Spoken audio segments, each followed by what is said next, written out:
Good morning students, কেমন আছো তোমরা সব? আশা করি প্রত্যেকে ভালো আছো। তো চলো আজকে আমরা যে টপিকটা নিয়ে আলোচনা করব সেটা হচ্ছে ত্রৈরাশি পদ্ধতি, পেজ নাম্বার 103। এর আগে কোষে দেখি 10.1 যে অঙ্কগুলো ছিল সেগুলো করেছিলাম। এর পরের যে অঙ্কগুলো হচ্ছে সেগুলো হচ্ছে দেখো কোষে দেখি 10.2। তো দেখো এই অঙ্কের প্রথম অঙ্কটা দেখো, বলছে গ্রামে রাস্তা বাঁধানোর কাজ শুরু হবে। ঠিক হয়েছে 14 জন লোক দৈনিক 4 ঘন্টা কাজ করে 15 দিনে সম্পূর্ণ কাজটি করতে পারে, কিন্তু 24 জন লোক দৈনিক 7 ঘন্টা কাজ করে কাজ শুরু করলে কত দিনে কাজটি শেষ করবেন? ত্রৈরাশিক পদ্ধতিতে হিসেব করি এবং লিখি। এই অঙ্কগুলো খুব সহজ অঙ্ক, একটু ভালো করে কিছু নিয়ম আছে ফলো করবে তাহলে পেয়ে যাবে। তো একের অঙ্কটা দেখো কি বলছে, প্রথমে কি যে এখানে আমরা কি চেয়েছি অ্যান্সার কত দিন, তাই না? তো দেখো এখানে বলছে যে 14 জন লোক 4 ঘন্টা করে কাজ করে 15 দিনে সে কাজটা শেষ করছে।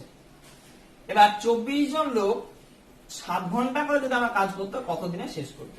এখানে আমার কত দিন যেটা আমার অ্যান্সার চাইবে সেই রাশিটা আমরা সবসময় লিখবো শেষে। তাহলে গণিতের ভাষায় সমস্যাটি হলো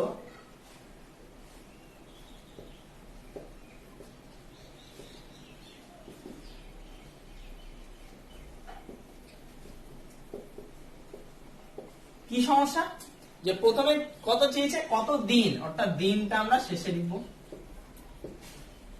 তার আগে কি বলছে ঘন্টা এবং জন, তাহলে ঘন্টা আর জন। প্রথমে কি যে 14 জন লোক 4 ঘন্টা করে কাজ করে 15 দিনে সেই কাজটা শেষ করছে। পরে বলছে যদি সেই কাজটা 24 জন লোক দৈনিক 7 ঘন্টা করে কাজ করতো, তাহলে 24 জনের জায়গায় 24 ঘন্টা জায়গায় কত 7 ঘন্টা করে কাজ করতো, তাহলে কত দিনে শেষ করবে। এর আগে দেখো আমরা কি অঙ্ক করেছিলাম, যে দুটো করে ছিল, একটা ছিল না, দুটো করে ছিল, দিয়ে আমরা সেখানে আমরা সরল সম্পর্ক বা ব্যস্ত সম্পর্ক নির্ণয় করছিলাম। এগুলো আমরা আশা করি জানি, আর ডবল করে করছি না। সরল সম্পর্ক এবং ব্যস্ত সম্পর্ক কিভাবে হয়, বাড়ি বাড়ি সরল সম্পর্ক, কমে কমে সূত্রগুলো সব দেখে নেবার দরকার হলে। এবার আমাদের আছে তিনটে, তাহলে সেই ক্ষেত্রে আমাদের কি হয়, এর আগের ক্ষেত্রে আমরা অনুপাত নির্ণয় করেছিলাম, কিন্তু এক্ষেত্রে একটা সুবিধার জিনিস, অনুপাত নির্ণয় করা দরকার নাই। কিভাবে করবো দেখো, প্রথমে জন সঙ্গে দিনের সম্পর্ক বের করব, ঘন্টার সঙ্গে দিনের সম্পর্ক বের করবো। তাহলে প্রথমে দেখো কোন একটা কাজ 14 জন লোকে যদি 15 দিনে করে, 24 জন লোক সেই কাজটি যদি করতে যায় সময় বেশি লাগবে না কম লাগবে? কম লাগবে। দেখো একটা পুকুর আছে, মনে করো এই পুকুরটাকে কাটতে আমি 14 জন লোক লাগিয়েছি, দিয়ে 15 দিনে শেষ হয়ে গেল। তারপরে ভাবলাম যে না 14 জন লোক নয়, আমি 24 জন লোক লাগাবো, তাহলে আমি আরো বাড়ালাম লোক সংখ্যা, তাহলে বাড়ালে দিন কম লাগবে, অবশ্যই কম লাগবে, তাই তো? তাহলে দেখো এখানে জন কি হচ্ছে বাড়ছে, কিন্তু দিন কি হবে কমবে। তাহলে কি সম্পর্ক, বাড়ে কমে ব্যস্ত সম্পর্ক। তাহলে লিখি অতএব এখানে জন বাড়লে দিন কমবে, তাই এটি ব্যস্ত সম্পর্ক। বোঝা গেল? তাহলে ব্যস্ত সম্পর্ক একটা নির্ণয় হয়ে গেল। আবার পরেরটা যাই, 4 ঘন্টা কোন একটা কাজ দিনে 4 ঘন্টা করে যদি আমি করি, তাহলে সেটা 15 দিন সময় লাগছিল। এখন আমি যদি সেটা 7 ঘন্টা করে দিনে করি, তাহলে সময় বেশি লাগবে না কম লাগবে? এটাও কম লাগবে। দেখো কোন একটা কাজ, মনে করো তোমার কি করা হলো, আমাদের স্কুলের যে মাঠটা আছে, মাঠটাতে ঘাসগুলো তোমাদের কাটতে দেওয়া হলো। তো কিছু তোমাকে দেওয়া হলো যে প্রথমে তোমাকে বলা হলো যে একদিনে 4 ঘন্টা করে কাজ করবে, দিয়ে দেখা গেল তোমার 15 দিন লাগলো। কিন্তু দেখা গেল যে না, সেটা আমি 7 ঘন্টা করে করব দিনে, তাহলে আমার কত সময় লাগবে? দিন কম লাগবে, কারণ আমি দিনে যদি বেশি করে সময় করি তাহলে আমার দিন সংখ্যা কম লাগবে। তাহলে এখানে ঘন্টা পরিমাণ বাড়ছে, কিন্তু দিনের পরিমাণ কি হবে দেখো কমবে। তাহলে আবার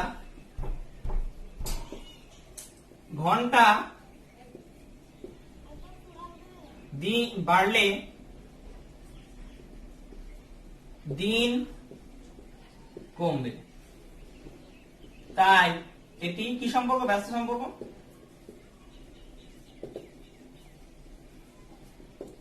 বোঝা গেল? তাহলে কি হবে, অতএব নির্ণীয় দিন। নির্ণয় দিন নির্ণয় সূত্র কি হবে দেখো, কিভাবে নির্ণয় করতে হয়। প্রথমে আমার এটা একটা রাশি আছে, সেটাই লিখবো গণিত। যদি আমার এখানে ব্যস্ত সম্পর্ক বলে, প্রথমে দেখো এটার সঙ্গে এটা কি সম্পর্ক ছিল, ব্যস্ত। ব্যস্ত হলে যেমন ভগ্নাংশটা থাকবে ঠিক সেরকমই লিখবো, অর্থাৎ 14/24 আছে তাই 14/24 লিখবো। যদি সরল থাকতো তাহলে এটা আমি উল্টিয়ে দিতাম, কি 24/14। এই নিয়মটা মনে রাখবে। গণিত কি দেখো এখানে যে এটা কি সম্পর্ক, ব্যস্ত। ব্যস্ত হলে কি হবে, এইটা বাই এটা, অর্থাৎ 4/7। এবার এটা কাটাকুটি করো, কাটাকুটি করলে কি হবে, 7, 7 2 14, 4 দিয়ে কাটি, 4 6 24, এটা কাটলাম 3, এটা কাটলাম 5, তাহলে সমান সমান আমার কত হয়ে গেল, তো 5 দিন। অর্থাৎ ওই জমিটা যদি, ওই কাজটা যদি তিনি করেন তাহলে কতদিন সময় লাগবে কাজটা, যে 3 দিনে 5 দিনে কাজটি শেষ হয়ে যাবে। অতএব কাজটি 5 দিনে শেষ হবে। বুঝে গেল? এই অঙ্কটা এবার তোমরা নিজে নিজে ভালো করে বুঝবে। যদি অসুবিধা হয় তোমরা কমেন্ট করে আমাকে জানাবে, হোয়াটসঅ্যাপে অনেকে করে। তো সেই কমেন্ট করার পর যেখানে অসুবিধা হবে আমি বলে দিব, এবং অঙ্কটা তোমরা দেখে দেখে বোর্ড দেখে দেখে টুকে নাও। তাহলে এটা বোঝা গেল। দেখো এর পরের অঙ্ক 2 এর অঙ্কটা তোমরা বাড়িতে নিজে নিজে করবে। একের পর 2 এর অঙ্কটা নিজে নিজে করবে। প্রত্যেকে করার পর আমাকে হোয়াটসঅ্যাপে সেন্ড করবে, আমি দেখে চেক করে পাঠাবো। যদি না পারো তবুও বলবে, তখন আমি তোমাদের করে দেবো। 3 এর অঙ্কটা দেখো, বলছি একটি কৃষি খামারে 540 বিঘা জমি 14 দিনে চাষ করতে হবে। প্রথম 4 দিনে সমক্ষমতা সম্পন্ন 5টি ট্রাক্টর 120 বিঘা জমি চাষ করলো। সময় মতো চাষের কাজ শেষ করতে হলে কয়টি ট্রাক্টর লাগবে তৈলসিক পদ্ধতি হিসেব করি। দেখো এখানে কি বলছে, কয়টি ট্রাক্টর, ট্রাক্টর সংখ্যাটা চেয়েছে 3 এর, তাহলে ট্রাক্টরটা আমরা কি করবো, শেষে লিখবো।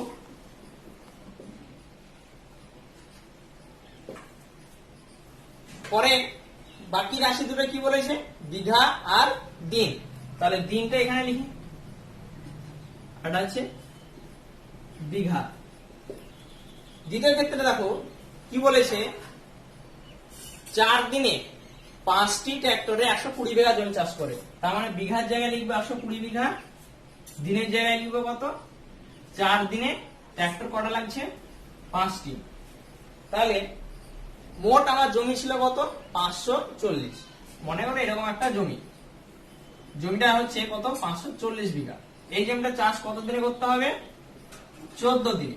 কিন্তু 540 বিঘার মধ্যে আমার কত বিঘা জমি চাষ করা হয়ে গেছে, 120 বিঘা। মনে করো এতটা জমি চাষ করা হয়ে গেছে, তাহলে পড়ে আছে কতটা, তার থেকে 120 বাদ দেবো।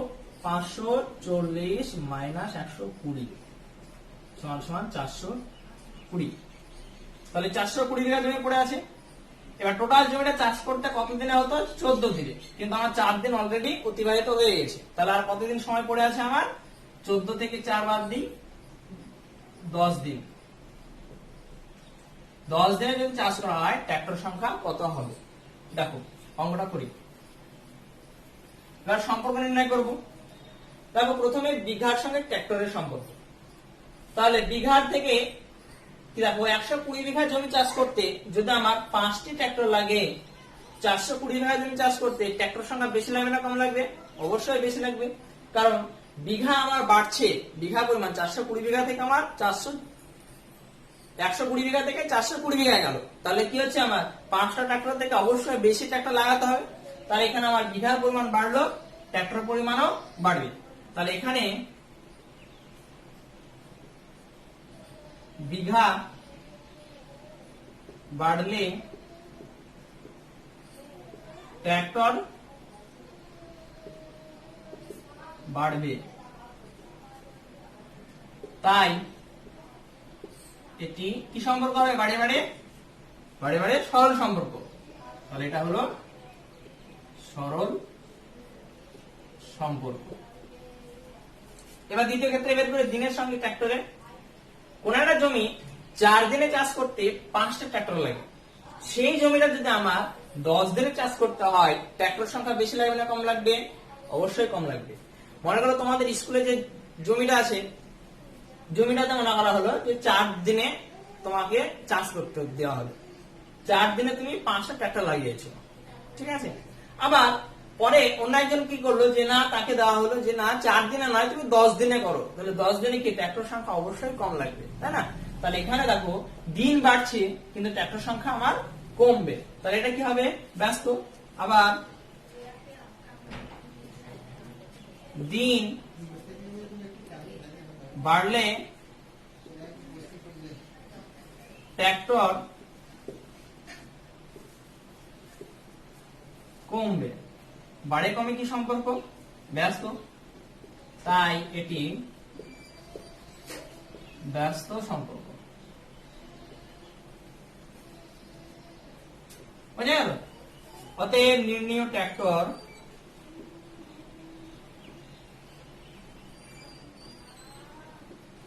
দেখো আরেকবার এই জিনিসটা ভালো করে দেখে নিবে। এখানে 5 আছে, 5 থাকলো গণিত।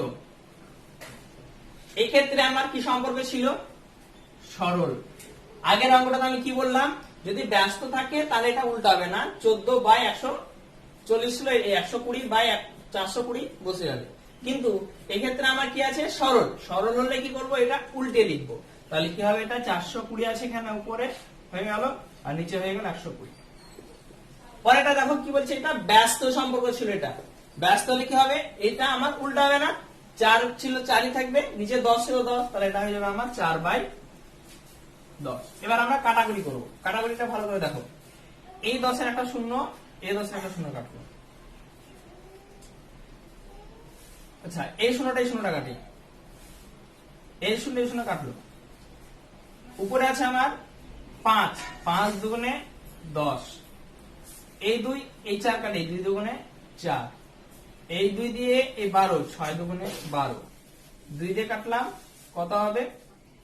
6 7 42, 7।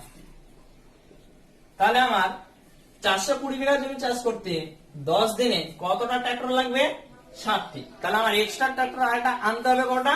আরো 2টি লাগবে, কারণ 5টা ট্রাক্টর ছিল, তাহলে আমাকে আরো 2টো ট্রাক্টর এক্সট্রা নিয়োগ করতে হবে। অতএব কি উত্তর চেয়েছে দেখো, যে কয়টি ট্রাক্টর লাগবে ত্রৈরসিক পদ্ধতিতে, আর কয়টি ট্রাক্টর? অতএব আর আমার 7টা ট্রাক্টর মোট লাগছে, তার মধ্যে আমার 5টা আছে, তাহলে আমাকে আনতে হবে কটা? আরো 2টো। তাহলে 7 - 5 = 2টি ট্রাক্টর লাগবে। বুঝা গেল?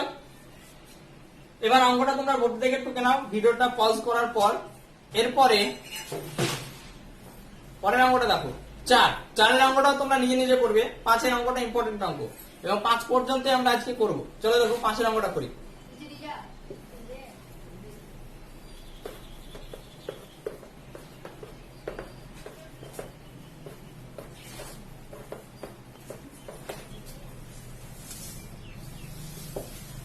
দেখো কি বলছে, 5 অশ্ব ক্ষমতা সম্পন্ন একটি পাম্প 3600 লিটার জল 8 ঘন্টায় উপরে তুলতে পারে।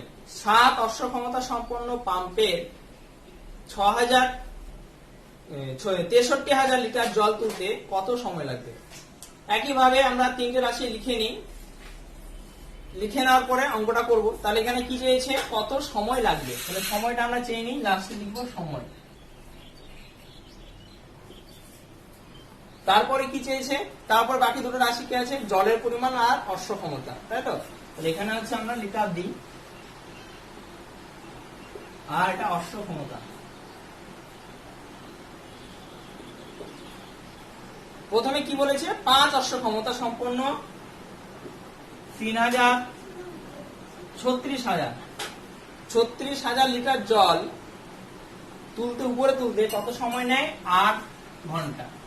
আমরা দেখবি এই অশ্ব ক্ষমতা মানে একটু আমি বলে দিই, আমরা যে মোটরগুলো বাড়িতে ইউজ করি না, দেখবে বলে যে 5 HP বা 5 অশ্ব ক্ষমতা, হর্স পাওয়ার, তাই না?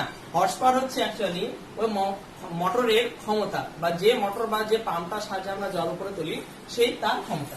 তো প্রথমে আমার কথা ছিল 5 অশ্ব ক্ষমতা সম্পন্ন মোটরে 36,000 লিটার জল তুলতে 8 ঘন্টা সময় লাগছিল। পরে সে অশ্ব ক্ষমতাটা 5 থেকে কত বাড়িয়ে করা হয়েছে? 7, মানে মোটরের পাওয়ারটা বাড়ানো হয়েছে। এখন কত লিটার জল তুলবে? 63,000 জল তুলতে কত সময় লাগবে এমনটা করতে হবে। তো দেখো এখানে 5 অশ্ব ক্ষমতা সম্পন্ন থেকে 7 হয়েছে, আমরা এটা সম্পূর্ণ নির্ণয় করি। তাহলে আমার অশ্ব ক্ষমতা অর্থাৎ মোটরের জল তোলার ক্ষমতা বেড়েছে। তাহলে যদি আমার 5 অশ্ব ক্ষমতা সম্পন্ন মোটর থেকে 7 হয়, 5 অশ্ব ক্ষমতা মোটর যদি সময় লাগে 8 ঘন্টা কিছু পরিমাণ জল তুলতে, 7 অশ্ব ক্ষমতা সম্পন্ন মোটরের সময় কম লাগবে, তাই না? কারণ আমার ক্ষমতা বাড়ছে, তার জল উপরে তোলার ক্ষমতা বাড়ছে, তাহলে কি সময় তার কম লাগবে। তাহলে এখানে অশ্ব ক্ষমতা, দেখো অশ্ব ক্ষমতা কি হলো? 5 থেকে 7 অর্থাৎ বাড়লো, বাড়লে সময় কি হবে? কমবে।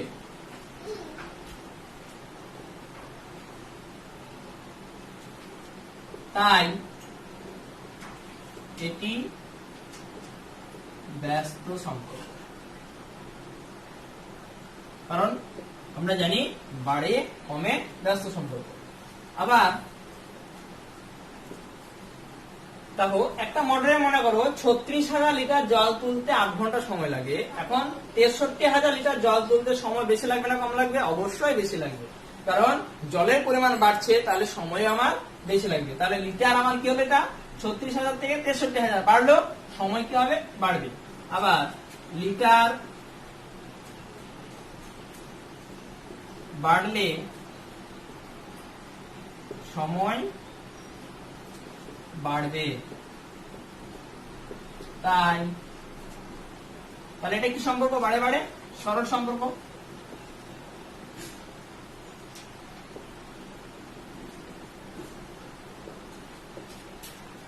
অতএব নির্ণীয় সময়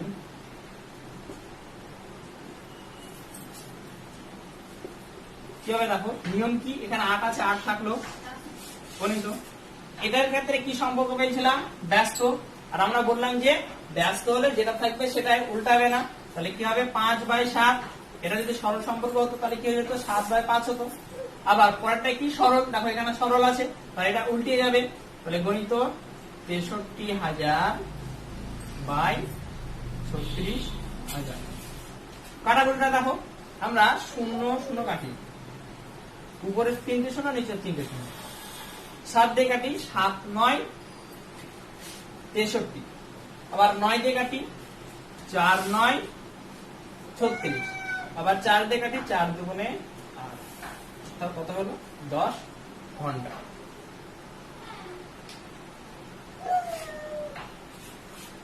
তাহলে কি যে পরে দেখো বলছে 7 অশ্ব ক্ষমতা সম্পন্ন পাম্পে এত লিটার জল তুলতে কত সময় লাগবে? তাহলে অতএব নির্ণীয় সময় লাগবে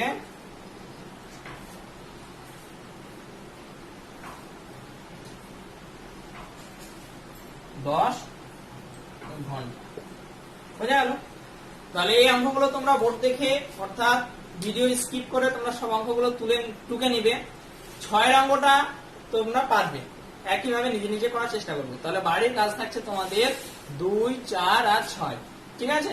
এই অঙ্কগুলো আপাতত হলো, পরের দিন আবার পরের অঙ্ক নিয়ে তোমাদের সঙ্গে আবার দেখা হবে। তোমরা অবশ্যই অঙ্কগুলো করে আমাকে হোয়াটসঅ্যাপে সেন্ড করবে। যেখানে বুঝতে পারবে না আমাকে জিজ্ঞেস করবে, আমি জানিয়ে দেবো। বা যে অঙ্কটা পারবে না তোমরা আমাকে বলবে, আমি হোয়াটসঅ্যাপের মাধ্যমে তোমাদের জানিয়ে দেবো। ওকে, বাই, ভালো থেকো।